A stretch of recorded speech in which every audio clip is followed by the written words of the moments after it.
आज आयुर्वेद अंतर्राष्ट्रीय दिवस के शुभ अवसर पर सहरसा संजय पार्क में हम जितने भाई यहाँ जमा हुए हैं, यह संकल्प ले रहे हैं कि हम लोग एक व्यक्ति को डेली नए लोगों को बताएंगे कि आप आयुर्वेद के पेड़ पौधा के बारे में जानिए।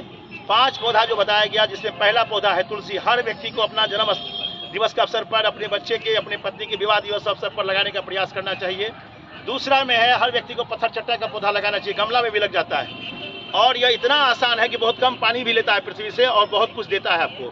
तीसरा पौधा है जिसका नाम कल्पनाथ है, हर व्यक्ति को लेना चाहिए। लीवर संबंधी आज जो लोग इतने बीमार हैं, बाद में लीवर सर्रोसिस होता है, लीवर कैंसर होता है और उनकी मृत्यु हो जाती है। ऐसे घड़ी में शोकाकुल परिवार को हम ये सांत्वना दें कि आप अपने घर में जरूर लगाएं कल्पनाथ का पौधा। तीसरा है कि नीम के पौधे के ऊपर गिलोय लगाने का प्रयास करें। और 5वां पौधा है वह पान का पत्ता। हर व्यक्ति को पान का सेवन, सुबह में पान और चूना के खाया जाए तो आपको जिंदगी में कभी जोरों में दर्द नहीं होगा। इन्हीं शब्दों के साथ मैं डॉक्टर भगवान कुमार सिंह, जिला अध्यक्ष आरोग्य भारती के, आप सबको ढेर सारी शुभकामनाएं। धन्यवाद। चलिए हम लोग आज संकल्प लें कि तुलसी के 5 पत्ते जब हम मैदान में आए तो पानी में डाल करके मसल दें। पान के तरह तुलसी को नहीं चबाना चाहिए, क्योंकि तुलसी के अंदर में हेलियम नाम का पदार्थ है। वैज्ञानिक का रिसर्च है कि हम जो तुलसी के पत्ते का सेवन करते हैं तो मसूड़ा में सूजन हो जाता है। इसी कारण तुलसी को जब भी सेवन किया जाए तो पानी के साथ या मिश्री के ढेला के साथ, ताकि मुंह में जल की मात्रा बढ़ जाए। क्योंकि शरीर का निर्माण 5 तत्वों से हुआ है, जिसमें सभी कोई जानते हैं कि 70% शरीर में पानी है, 30% में अग्नि भी है, मिट्टी भी है, हवा भी है और आकाश भी है। ये 5 तत्वों का परमात्मा 5 उंगली सबको दिया है। तो तुलसी के सेवन में पहली प्राथमिकता है कि पानी में डाल के लें आप या मिश्री के साथ लें। जो व्यक्ति ज़्यादा बीमार हैं तो 50 से 100 पत्ता भी ले सकते हैं। अगर अस्थमा का पेशेंट है, नाक से ज़्यादा पानी गिरता हो, आँख से पानी गिरता हो, तो ऐसे घड़ी में आप तुलसी का काढ़ा बना करके आप पिएं, खास करके उसमें अदरक का रस डाल करके।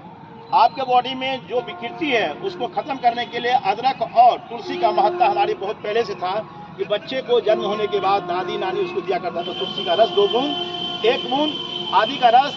तीखा न लगे इसके लिए शहद मिलाया जाता था, क्योंकि शहद भी एकमात्र औषधि है पूरे दुनिया में जो किसी को पचता नहीं है, पचा हुआ मात्र इकलौता औषधि है शहद, जो हम जो मुंह में लेते हैं तो डायरेक्ट वह पच जाता है। बाकी को आमाशय को, छोटी आंत को, बड़ी आंत को बड़ी मशक्कत से भोजन को पचाना पड़ता है। शहद पचाने की प्रक्रिया नहीं है, इसी कारण बच्चे को शहद चटाया जाता है। आज भी हमारे यहाँ बच्चे को गरीब तबका के लोग शहद से ही अपने बच्चे का देखभाल करते हैं। जो पैसे वाले हैं वो ICU NSU में भेजते हैं बच्चे को, फिर ही बच्चा हमारे निमोनिया का, टाइफाइड का शिकार होता है और लंबा समय तक डॉक्टर साहब कहते हैं इसका इलाज चलेगा।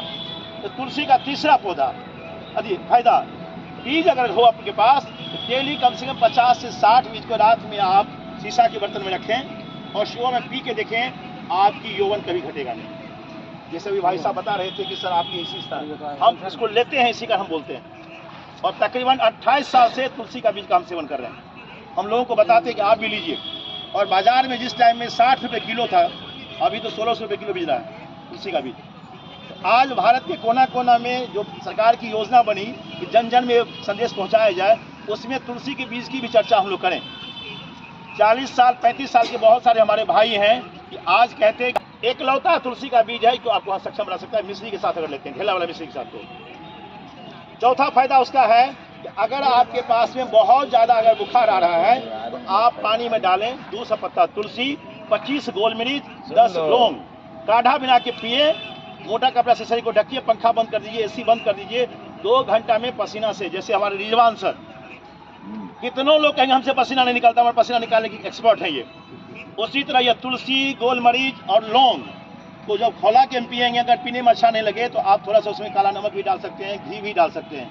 और बुखार के लिए किसी जगह जाने की जरूरत नहीं है। ये सारे लाभ हैं। विस्तार के लिए हम आपको बताते हैं कि मेरा नंबर है 76 31 41 12 30।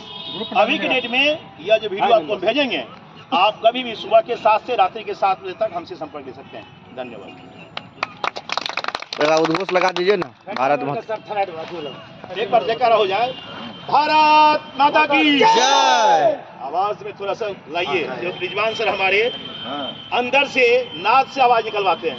भारत माता की जय, भारत माता की जय।